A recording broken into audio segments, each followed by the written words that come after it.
So welcome guys. So in this video I will demonstrate how can we implement the NO NC switching wiring. So you can see that NO is used for on and NC used for turn off the lamp.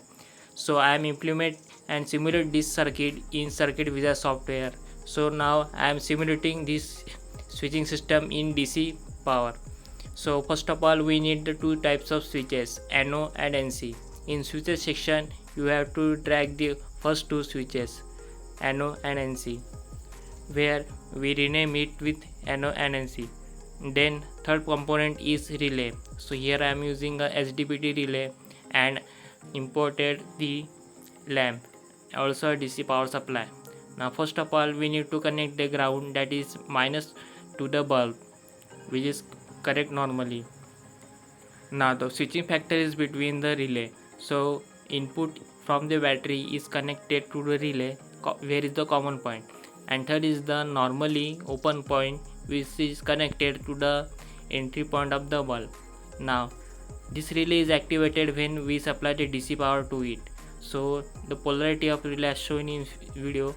Now first we need to connect the negative terminal of the battery, and second is the NO switch where we can control the, but this is the normal basic operation performed in this video.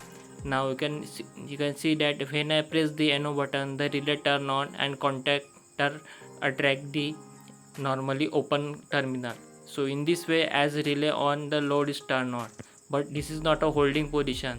We need to hold this situation when the switch is pressed. So the holding position only can be done with when the positive terminal of the relay is connected to the positive terminal of battery.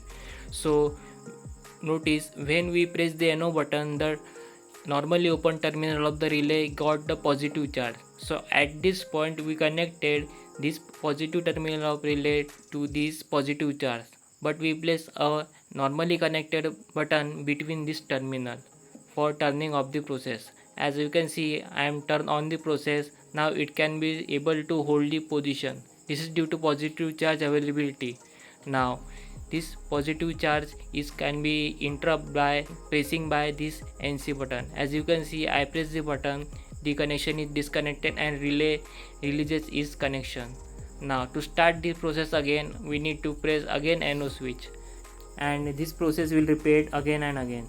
So in next video I will demonstrate how can you implement the timer system in the relay circuitry. Watch the pin comment video for more simulation video.